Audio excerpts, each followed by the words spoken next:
Harry Potter et le prince de Sang-Mêlé, chapitre 10. La maison des Gaunt. Pendant les autres cours de potions, cette semaine-là, Harry continua de suivre les instructions du prince de Sang-Mêlé chaque fois qu'elles différaient de celles de Libasius Borage. Le résultat fut qu'au bout de la 4e leçon, Slughorn ne tarissait plus d'éloges sur les aptitudes de Harry, affirmant qu'il avait rarement eu un élève aussi doué.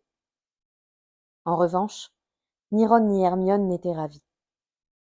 Harry leur avait proposé de partager son livre, mais Ron avait beaucoup plus de difficultés que lui à déchiffrer les notes manuscrites et ne pouvait sans cesse lui demander de les lire à voix haute, sous peine d'éveiller les soupçons. Hermione, pour sa part, continuait résolument de s'en tenir à ce qu'elle appelait les instructions officielles, ce qui ne faisait qu'aggraver sa mauvaise humeur, car elles donnaient de moins bons résultats que celles du prince. Harry se demandait vaguement qui avait été le prince de Sang-Mêlé. Ils avaient une telle masse de devoirs qu'il ne trouvait pas le temps de lire en entier son exemplaire du manuel avancé de préparation des potions, mais il l'avait suffisamment feuilleté pour constater qu'il n'existait quasiment pas de pages sur lesquelles le prince n'ait pas ajouté de notes, dont certaines ne concernaient pas seulement le mélange des potions. Ici et là figuraient en effet des formules, qui ressemblaient à des sortilèges inventés par le prince lui-même. Lui-même, ou elle-même, dit Hermione d'un ton irrité en entendant Harry en montrer quelques exemples à Ron. C'était le samedi soir, dans la salle commune. Il se peut très bien qu'il s'agisse d'une fille. Son écriture est plus féminine que masculine. Il s'appelait le prince de Sang-Mêlé, objecta Harry. Tu connais beaucoup de filles qui sont princes? Hermione ne sut que répondre. Elle se renfrogna et reprit d'un geste brusque sa dissertation sur les principes de rematérialisation que Ron essayait de lire à l'envers. Harry consulta sa montre et rangea précipitamment dans son sac le vieil exemplaire du manuel avancé de préparation des potions. Albert Camus et Maria Casares. Correspondance. Maria Casares à Albert Camus, jeudi 1er mars 1951. Encore 6 jours et la nouvelle lune va commencer. Encore 15 jours et notre calvaire prendra fin. Voici une lettre envoyée sous le signe du printemps et de l'amour. Je dors encore un peu. Il est tôt, 10 heures. Mais il me faut dépêcher ces lignes pour qu'elles puissent arriver demain. Par ici, c'est toujours du pareil au même. Au théâtre, les spectateurs, un peu plus nombreux néanmoins, continuent à rire ou à bouder la seconde. Comme l'on a dit que les représentations allaient prendre fin, beaucoup de gens du métier viennent nous voir, et ils défilent dans ma loge, étonnés, admiratifs béats, finissant par me vexer. Qu'est-ce qu'ils croyaient donc? Que je ne savais faire qu'une chose et que j'allais la répéter à l'infini?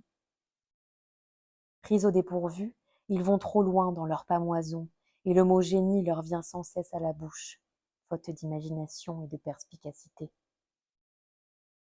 Les innocents. S'il m'est arrivé d'avoir un éclair d'un certain génie sur la scène, ce n'est certainement pas dans la pièce de Colette, qui ne demande d'ailleurs que du talent. Et d'ailleurs, si je suis arrivée à en avoir un peu, cela me flatte tellement plus. Autour de moi, en coulisses, tout s'installe. Le petit père Luguet abandonne un peu son ancienne conception du rôle et retrouve un certain équilibre. Clément Thierry refait chaque soir ce qu'il a fait la veille. Paul Valmont en perd ses bas au premier acte. Liliane crie son « Ah bon !» un peu plus qu'à la couturière. Hélène change de robe et glisse à la présentation de mode, et Janine Zorelli impose ses effets en les amenant de loin.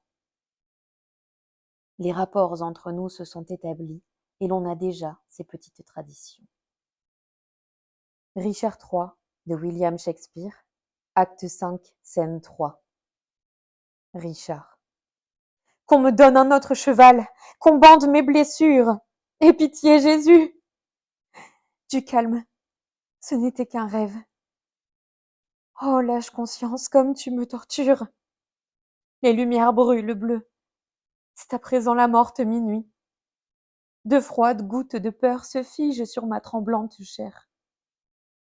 De quoi ai-je peur? De moi-même. Il n'y a personne d'autre ici. Richard aime Richard, à savoir moi et moi.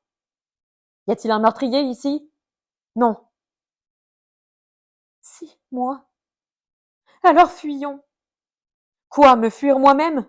Pour quelle raison? De peur que je me venge? Quoi, moi-même de moi-même? Hélas, j'aime moi-même. Pourquoi? Pour m'être fait du bien à moi-même? Oh non, hélas, je me déteste plutôt pour les actes détestables commis par moi-même. Je suis un scélérat. Non, je mens. Je n'en suis pas un. Bouffon, de toi-même, parle honnêtement. Bouffon, ne te flatte pas. Ma conscience a 1000 langues différentes, et chaque langue raconte une histoire différente, et chaque histoire me condamne comme scélérat. Parjure au plus haut degré, meurtre, atroce meurtre au plus cruel degré. Absolument tous les péchés, tous commis au suprême degré, se pressent à la barre et crient tous coupables, coupables. C'est à désespérer. Pas une créature ne m'aime. Et si je meurs, pas une âme n'aura pitié de moi. Pourquoi en aurait-on? Puisque moi-même je ne trouve en moi-même aucune pitié pour moi-même. Il m'a semblé voir les âmes de tous ceux que j'ai assassinés venir à ma tente, et chacun menaçant appeler la vengeance de demain sur la tête de Richard.